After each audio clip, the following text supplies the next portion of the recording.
Hello everyone, my name is 4AS and welcome to my channel.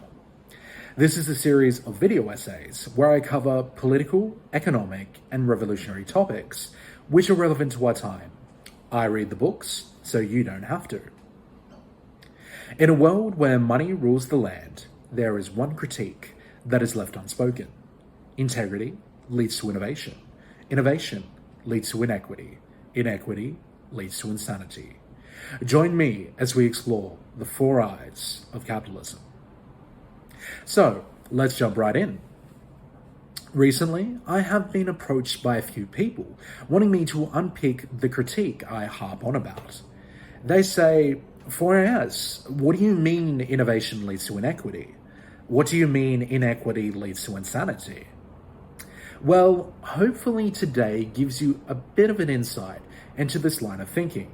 And there's no better way to do this than to talk about the theorist Rosa Luxemburg and her book, Reform or Revolution. But first, you need to understand the context of Germany at the time Rosa was writing this book. Now, during the turn into the 20th century, Germany was experiencing an explosion of trade unions and cooperatives in the economic landscape. Rosa was an integral figure to the Social Democratic Party in Germany. As opposed to the harsh working conditions described in Das Kapital by Karl Marx 30 or so years ago, the world in 1890s was the complete opposite. The proletariat was not working 20-hour shifts. Working conditions had improved and cooperative networks were thriving. Rosa's contemporaries very logically asked, is capitalism really that destructive? Around this period, Edward Bernstein was putting forth the idea of evolutionary socialism in public discourse. Now, evolutionary socialism was opposed to the violent struggle or the seizing of the means of production suggested by Marx and Engels. Bernstein believed that instead there can be a peaceful transition between the ideologies of capitalism to socialism, where socialists work with capitalists. Evolutionary socialists put forth ideas of socialists working within the bourgeoisie capitalist system in society. In other words, the transition by reform proposed by trade unions and cooperatives rather than revolution. Now, I want you to hold that thought of evolutionary socialism, because before we can talk about this divergent thought of socialism, we need to describe revolutionary socialism, the socialism that Rosa was defending. Revolutionary socialism rests on the ideas which were previously espoused in other video essays that I've done. Mainly, the scientific basis of socialism rests, as is well known, on three principal results of capitalist development. First, on the growing anarchy of capitalist economy, leading inevitably to its ruin. Second, on the progressive socialization of the process of production, which creates the germs of the future social order. And the third, on the increased organization and consciousness of the proletariat class, which constitutes the active factor in the coming revolution. The anarchy of capitalism was a concept that was usually glossed over and was a huge point of contention from people like Bernstein at this time. If capitalism does not fail, does not socialism need to reevaluate how it sees itself? But Rosa felt justified in her revolutionary way of thinking, because capitalism on its current trajectory in 1890s was leading to ruin. More specifically, it was leading to ruin by its reliance on credit, employer organizations, and tariff wars.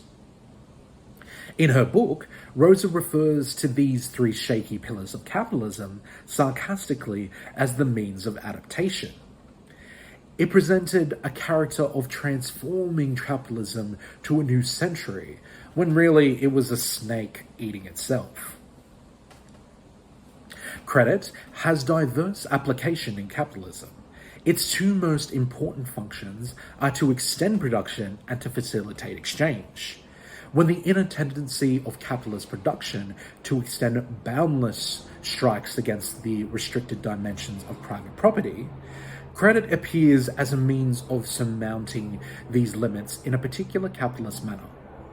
Credit, through shareholding, combines in one magnitude of capital a large number of individual capitals. It makes available to each capitalist the use of other capitalists' money in the form of industrial credit. As commercial credit, it accelerates the exchange of commodities and therefore the return of capital into production, and thus aids the entire cycle of the process of production. On the surface, when it was a good period of economic growth, commercial and industrial credit worked just fine. The factories still produced goods, extend production, if you will, and the value of those goods maintained a market price. In other words, facilitate exchange. But where it gets interesting is when these sorts of contracts become meaningless. But credit strikes from two sides. After having as a factor of the process of production, provoked overproduction, credit as a factor of exchange destroys, during the crisis, the very productive forces it itself created. At the first symptom of the crisis, credit melts away. It abandons exchange where it would still be found indispensable, and where it still exists, it appears ineffective and useless, and thus it reduces to a minimum the consumption capacity of the market. People might look at the current crisis by a killer virus and think capitalism has been all sunshine and meadows up until this disaster period. But that would be naive. A crisis occurred 14 years ago, a crisis the type Rosa mentions in her book. The global event I'm referring to is, of course, the global financial crisis. What was special about the GFC was the subprime mortgage collapse that occurred and how banks were lending out money to people and businesses that had no way of paying back what they owed. The situation took a dramatic turn for the worse in mid-September 2008 with the collapse of Lehman Brothers, the fourth largest investment bank in the US. Confidence plunged due to concerns over counterparty exposure to Lehman Brothers, further major institutional failures, and the fear of a systematic crisis. Banks were considerably less willing to lend to each other, and global credit markets effectively froze. Other institutions either sought to become commercial banks or failed. The contagion spread to Europe, resulting in the collapse of several banks. And with that, the credit was gone. But predatory lending, and dare I say predatory tactics, is an old staple of capitalism. Rosa goes on to her second point about employee organizations. Rosa very endearingly called them cartels. Through the suppression of competition in a given branch of production, the distribution of the mass of profit realized on the market is influenced in such a manner that there is an increase of the share going to this branch of industry. Such organizations of the field can increase the rate of profit in one branch of industry at the expense of another.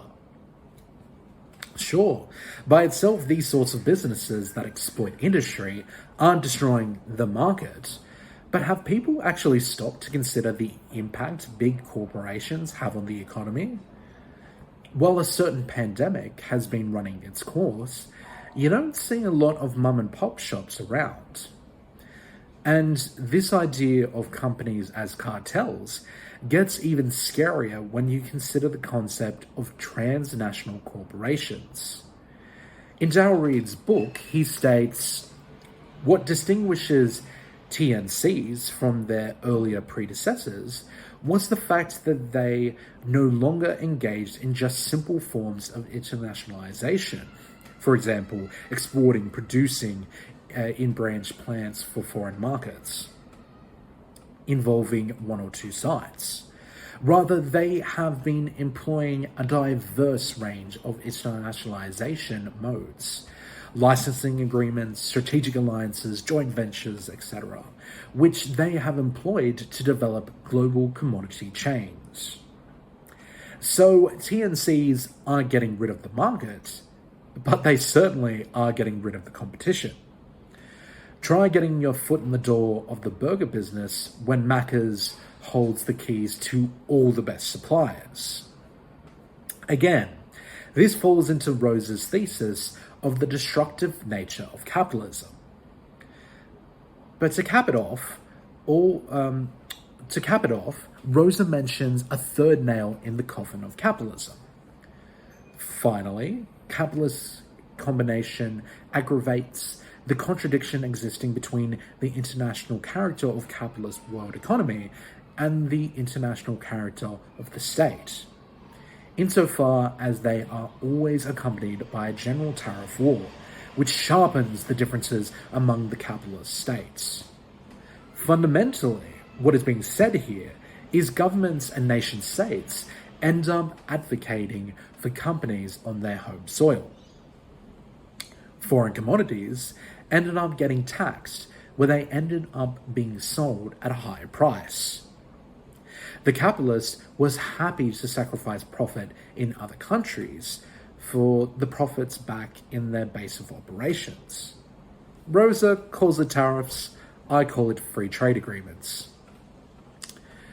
The cynical term, socialize the losses, privatize the profits, must have some historical foothold in our society, otherwise it wouldn't ring true.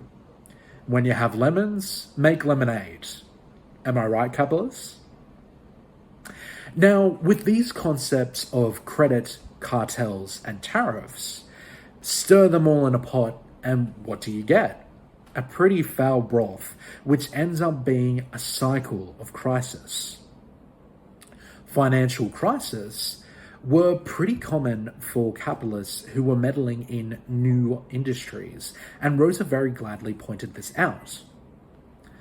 Hardly had Bernstein rejected in 1998 Marx's thesis of crisis, when a profound general crisis broke out in 1900, while 7 years later a new crisis beginning in the US hit the world market. The description of the cycle of modern capitalist industry as a 10-year period was, to Marx and Engels in 1860 and 1870, only a simple statement of facts. It was not based on a natural law, but on a series of given historical circumstances that were connected with the rapidly spreading activity of young capitalism. This was a crisis cycle that after 2008, you could definitely see that Marx and Engels had a point. But what about Edward Bernstein and his contemporaries, who had aligned themselves with capitalism? These discussion points will be covered in part 2. Now, if you thought that was interesting, then like, share, and subscribe. But remember, folks, keep thinking and keep learning. Goodbye until next time.